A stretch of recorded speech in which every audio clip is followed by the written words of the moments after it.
Metre की दूरी पर है। रियल एस्टेट की नजर से वृंदावन में आपको 2,500 रुपए प्रति स्क्वायर फीट से लेकर 3,000 रुपए प्रति स्क्वायर फीट की रेट से अपार्टमेंट मिल जाएंगे। अगर आप यहां प्लॉट खरीदना चाहते हैं तो इसके लिए आपको 30,000 रुपए प्रति स्क्वायर यार्ड से लेकर 45,000 रुपए प्रति स्क्वायर यार्ड की कीमत चुकानी पड़ सकती है। हरिद्वार क्यों है खास? देवभूमि और चारधाम की शुरुआत माना जाता है हरिद्वार। यहाँ हर 12 साल में कुंभ मेला लगता है और हर 6 साल में एक बार अर्ध कुंभ मेला लगता है।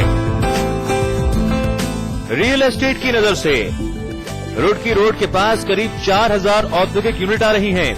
यहाँ पर फ्लैट की कीमत 2,500 प्रति स्क्वायर फीट से लेकर 3,000 रुपए प्रति स्क्वायर फीट तक हो गई हैं। वहीं प्लॉट आपको 10,000 रुपए प्रति स्क्वायर फीट पर मिल जाएगा।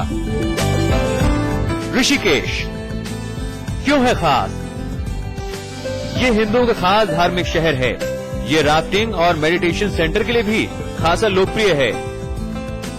रियल एस्टेट की नजर से यहाँ आपको स्टूडियो 1 BHK, 2 BHK और विला आसानी से मिल जाएंगे। इनकी कीमत 25 लाख रुपए से शुरू होकर 10 करोड़ के बीच में है। कीमतें फ्लैट्स की लोकेशंस और सुविधाओं के मुताबिक रखी गई हैं। सौरभ साहनी, समाचार प्लस। बिल्कुल शरद जी, हॉलिडे डेस्टिनेशन के तौर पर दूसरा होम अगर पहाड़ों में हो या किसी धार्मिक स्थल पर हो, इस पर आपकी प्रतिक्रिया? देखिए, जिस तरीके की जब डेवलपमेंट होती है, आज पूरा हिंदुस्तान, पूरा संसार भगवान के नाम पे ही जी रहा है। और भगवान के नाम पे मार्केटिंग करना, भगवान के नाम पे इन्वेस्टमेंट करना और इस तरीके की साइट सिलेक्शन करना, डेफिनेटली जो बिल्डर्स ने एक मुद्दा चुन लिया है भगवान के नाम पे इसको डेवलपमेंट करना। अब इसमें चीज आती है टूरिज्म इम्पैक्ट कितना है, हिल का इन्वायरमेंट कितना है। डेफिनेटली जो लोग इन्वायरमेंट से शोर, धूल, धुआं इससे तंग आके अपने शहर के पॉल्यूशन से हट के जाना चाहते हैं, उनके लिए एक एडवाइजेबल है कि पहाड़ों में जाएं, हिल स्टेशन में जितनी डेवलपमेंट हो रही है, लेक के साइड में जाएं या ऐसी जगह जाएं जो कोई देखने में सुंदर दृश्य लगे। लेकिन ये धर्म के नाम पे कि जो इन्फ्लुएंस आ गई, वहां वृंदावन है या वैष्णो देवी है या हरिद्वार है, इसके नाम पे जो बिजनेस कर रहे हैं, ये डेफिनेटली इसमें कोई जान नहीं है। लेकिन धर्म के नाम पे एक लोगों में आस्था है कि लोग भगवान के मंदिर है, वहां जाके हम मंदिर ले लेंगे, चाहे वो तो रिटायर्ड पीपल लेते हैं, इसमें इन्वेस्टमेंट करते हैं जी जी, और या इसमें वो लोग करते हैं जिनको सरप्लस पैसा होता है लग्जरियस होम के लिए। A home away from the home, जब घर में कुछ तनाव हो, कलेश हो या कुछ हो, वहां जाकर 2-4-5 दिन जाके जैसे पहले धर्मशाला में रह लेते थे, अपने मकान में रह लेंगे। लेकिन आज मैंने देखा है जो यंग जनरेशन है इसकी तरफ अट्रैक्टेड नहीं है। जिनके पास सरप्लस पैसा, वो इस नाम पे पैसे लगाने के लिए तैयार हो जाते हैं। यहां भी देखेंगे बहुत बड़े बड़े मल्टी स्टोरी सेक्टर तो खड़े कर दिए गए हैं, लेकिन कोई हमारी सरकार और बिल्डर डेवलपर का कोई कोऑर्डिनेशन नहीं है, कोई इंफ्रास्ट्रक्चर नहीं है, रोड की कनेक्टिविटी नहीं है, वाटर सप्लाई नहीं है, ड्रेनेज नहीं है, इलेक्ट्रिसिटी नहीं है। हर तरीके से वो अधूरी स्कीमें हैं। इन्वेस्टर का पैसा लग गया, उसे इसलिए पैसे लगा के लापरवाह हो जाता है कि वो घर तो ऑलरेडी कहीं रह रहा है, दिल्ली, नोएडा, गुड़गांव में कहीं भी रह रहा है, वो तो अल्टरनेटिव होम बनाया। बिल्डर जो बहाना बनाया था वो मान लेते हैं। 5-5, 6-6 साल से जो अनडिलीवर प्रोजेक्ट है वो वहां पे पड़े हुए, जितने सिक यूनिट कहते हैं, कोई इसकी तरफ इसमें कोई एंड यूजर वहां नहीं पहुंच रहा। इसलिए फ्लैट में कोई भी अच्छी तरीके से फास्ट तरीके से डेवलपमेंट नहीं है, ना गवर्नमेंट का कोई सहयोग है। मैंने अभी नोटिस करा है, विजिट पे गया था, हरिद्वार चले जाओ, देहरादून चले जाओ या मंसूरी चले जाओ, इतने स्ट्रक्चर बने हुए जिसका पता ही नहीं चल रहा कब शुरू हुए थे और कब खत्म होंगे। ऐसी इन्वेस्टमेंट करते हुए जो भगवान के जो अपने स्थल है उनके नाम पे इन्वेस्ट करने से पहले बहुत सोचे विचारे, नहीं तो अपना पैसे पे किस तरह रिस्क ना ले। बिल्कुल शरद जी, सबसे अच्छी बात यह है कि उत्तराखंड और उत्तर प्रदेश ऑप्शंस बहुत सारे हैं। एक तरफ मथुरा वृंदावन है, दूसरी तरफ उत्तराखंड में नैनीताल और मसूरी है। एक तो टूरिस्ट का जो इम्पैक्ट है या टूरिस्ट की डिमांड है जी। अब जो रोजमर्रा काम करने वाले अपना एंजॉयमेंट के लिए साल में 1-2 बार जाना चाहें, उनको होटल की जगह अपने घर में रहेंगे। अब कुछ बिल्डर्स में एक आपको रिटर्न भी दे रहे हैं कि अब हम किराए पे दे देंगे। इस तरीके से जो नैनीताल हो, चाहे मंसूरी हो या और हिल स्टेशन है, उसमें सेक्टर तो इस हिसाब से बन रहे हैं, लेकिन इतने ज्यादा वहां पे स्टॉक है, ना तो वहां डिमांड है, ना पूरी, मैंने आपको बताया, पूरी गवर्नमेंट की तैयारी है उस प्रोजेक्ट को सक्सेस करने के लिए। जब तक बिल्डर और गवर्नमेंट इनके इंफ्रास्ट्रक्चर की कनेक्टिविटी को नहीं देखेगी, ये पैसा इन्वेस्टर्स का अधर में लटका रहेगा, इसमें कोई आउटपुट आने की गुंजाइश नहीं। और कौन कौन सावधानियां बरतनी चाहिए बायर्स को, अगर वो सपोज मान लीजिए एनसीआर में रहता है और उसका वो कहीं ना कहीं घर खरीदने की ख्वाहिश पैदा हो रही है कि चलिए एक हॉलीडे डेस्टिनेशन के तौर पर या रिटायरमेंट प्लान के तौर पर आगे कहां रहना है, वो ठिकाना चुनता है, क्या क्या सावधानी बरतनी चाहिए?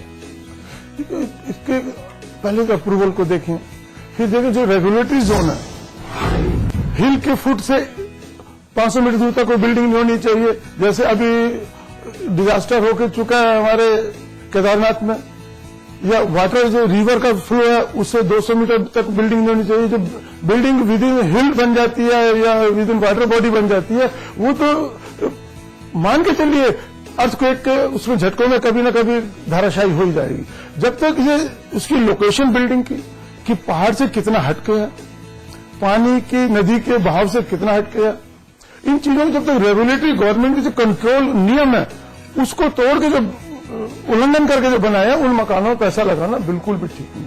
फिर गवर्नमेंट से अप्रूवल देखेंगे, उसके प्लान पास है या नहीं, मास्टर प्लान में इसका क्या प्रोविजन है, कितनी डेंसिटी है, कितना इसमें ओपन एरिया है, उन सबको चेक करें और फिर वहां के जो कंसर्न अथॉरिटीज हैं उनमें जाके मिले कि ऑनरशिप के डॉक्यूमेंट को चेक करें, उसके अप्रूव प्लान को पास करें, फिर बिल्डर से देखें कितने दिन में प्रोजेक्ट को डिलीवर कर देगा, फिर कंपेयर करें 2, 4, 5 जो प्रोजेक्ट आसपास जो बन रहे हैं उनसे भी कंपेयर करें। बिल्कुल आंख बंद करके एक बड़ी होर्डिंग देख के या एक एसएमएस आ गया या आपको एक अच्छी ईमेल आ गई, उसे देख के आप पैसा इन्वेस्ट ना करें, अपना टाइम को भी इन्वेस्ट करें। खाली पैसे के साथ साथ आपको जो समय लगना है पूरी कोशिश करें, पैसा लगाने से पहले एक बार उस साइट को जाकर विजिट भी करें कि मौके पे वो जमीन है भी या नहीं है, या बाद में पैसे देने के बाद बिल्कुल उम्मीद करते हैं कि तमाम पहलों को समझते हुए बायर्स अपना अगला कदम उठाएं। आप स्टूडियो में आए, आपने दर्शकों को बायर्स को इतनी अहम जानकारी दी, उसके लिए आपका बहुत बहुत शुक्रिया।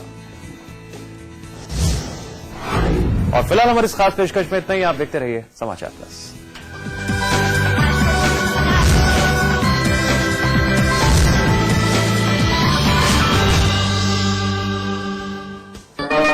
ये कहानी है आवारा हूँ बॉलीवुड के शोमैन की। प्यार हुआ इकरार हुआ है प्यार। ये कहानी है राज कपूर की।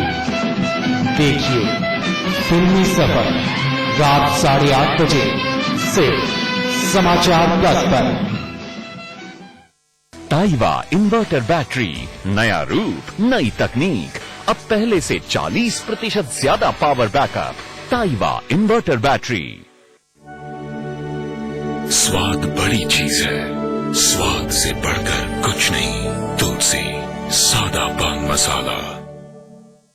हम रोज 50 नए मरीज देख रहे हैं, महीने में करीब 1000।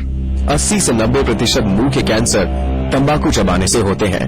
ये मुकेश की कहानी है। मेरा नाम मुकेश है, मैंने 20 साल गुटखा चबाया, अब मुझे कैंसर हुआ है, मेरा ऑपरेशन हो रहा है, शायद मैं क्या बोल नहीं सकता। अफसोस मुकेश बच नहीं सका और वो सिर्फ 24 साल का था। खैनी, पान, गुटखा, पान मसाला सब जानलेवा है।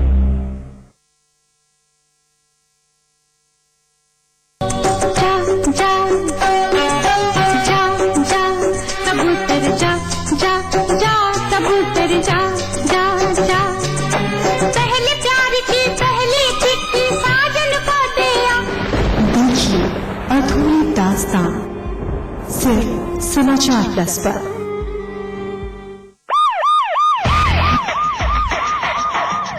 एक क्राइम रिपोर्टर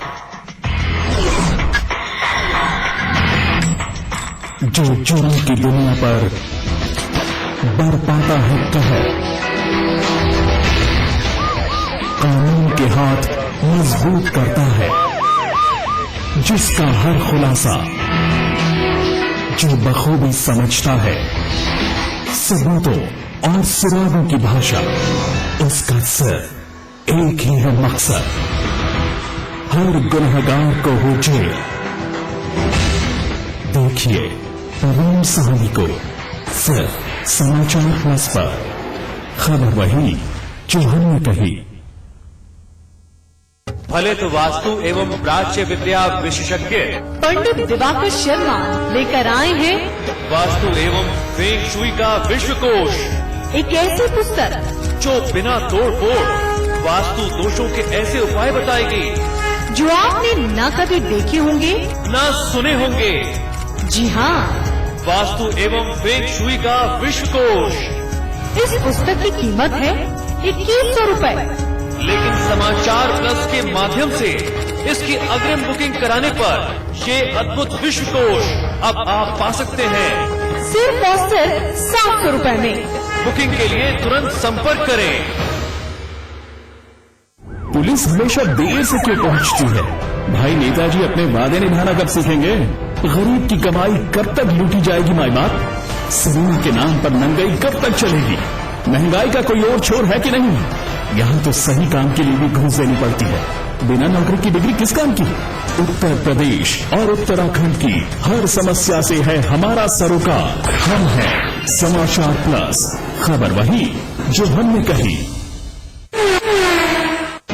बीजेपी नेता रविशंकर प्रसाद ने उठाया भारत रत्न पर बड़ा सवाल, पूछा क्यों नहीं मिला सबसे ज्यादा लोकप्रिय पूर्व प्रधानमंत्री अटल बिहारी वाजपेयी को भारत रत्न। बीजेपी के प्रधानमंत्री पद के उम्मीदवार नरेंद्र मोदी आतंकियों के निशाने पर, रायपुर में पकड़े गए आतंकी से मिला सुराग।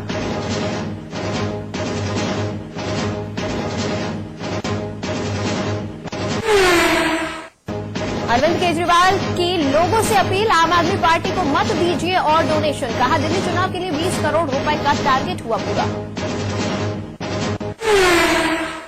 भगौड़े नारायण साईं पर 5 लाख रुपए इनाम की घोषणा, जोधपुर में नारायण साईं के सहयोगी वाणी कौशिक को पुलिस ने किया गिरफ्तार, वाणी को सूरत पुलिस ले गई अपने साथ। यूपी में कर्मचारियों की हड़ताल का 6वां दिन आज, प्रदेश में सरकारी कामकाज ठप, कल से आवश्यक सेवाएं ठप होने के कारण बढ़ सकती है मुश्किलें।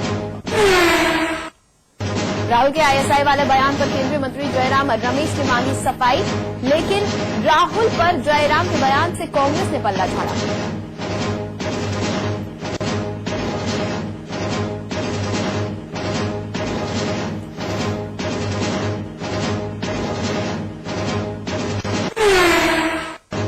पूर्व मंत्री अशोक यादव ने नरेश अग्रवाल पर साधा निशाना, सपा सुप्रीमो मुलायम सिंह यादव को भी लिया आड़े हाथों, कहा मुलायम सिंह से बड़ा परिवार राजनीति में नहीं है।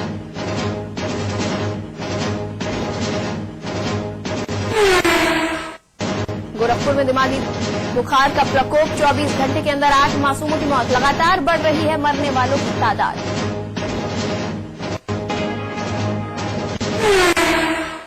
शामली में दिन दहाड़े छात्रा को 3 बाइक सवारों ने मारी गोली, छात्रा की हालत गंभीर, पुलिस ने शुरू की मामले की पड़ताल।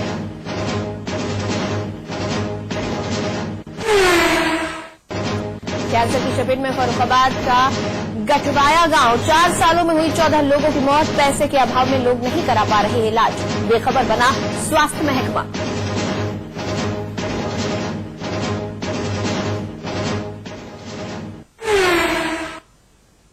नमस्कार, स्वागत है आप सभी का, आपके साथ मैं हूं नितिशा। बीजेपी ने पूर्व प्रधानमंत्री अटल बिहारी वाजपेयी को भारत रत्न नहीं दिए जाने पर सवाल उठाया है। बीजेपी की तरफ से कहा गया है कि अटल बिहारी वाजपेयी देश के सबसे ज्यादा लोकप्रिय प्रधानमंत्रियों में से एक हैं, लेकिन इसके बावजूद सरकार ने उन्हें देश के सबसे बड़े नागरिक सम्मान से सम्मानित नहीं किया है। बीजेपी के मुताबिक जब उनकी सरकार बनेगी तब अटल को भारत रत्न से सम्मानित किया जाएगा। बीजेपी ने सरकार से अटल बिहारी वाजपेयी को भारत रत्न सम्मान देने की मांग की है। ये विवाद क्रिकेटर सचिन तेंदुलकर और वैज्ञानिक राव को भारत रत्न देने के ऐलान के बाद शुरू हुआ है। हालांकि बीजेपी ने क्रिकेट और विज्ञान के क्षेत्र के इन 2 धुरंधरों को भारत रत्न दिए जाने का स्वागत किया है।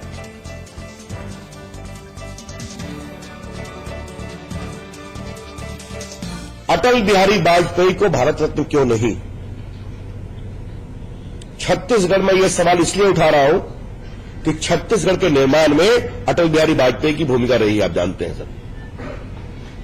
देश के लोकप्रिय प्रधानमंत्रियों में से एक है। देश का कई सर्वे कहता है लोग भी उनको आदर से देखते हैं। आज वो अस्वस्थ है आजकल। मैं कोई सरकार से अटल जी को भारत रत्न देने की मांग कर रहा हूं, ऐसा नहीं है। बस 200 दिन का समय है, जल्दी हमारी सरकार केंद्र में आने वाली है। अटल जी को उचित सम्मान मिलेगा जो उन्हें बहुत पहले मिलना चाहिए था। उत्तर प्रदेश में सरकार और हड़ताली कर्मचारियों के बीच तनातनी का दौर जारी है। कर्मचारियों की हड़ताल का आज छठा दिन है, लेकिन अब तक सरकार और कर्मचारियों में कोई समझौता नहीं हो सका है। 4 तस्वीरें हम आपको दिखा रहे हैं। कानपुर, गोरखपुर, देवरिया और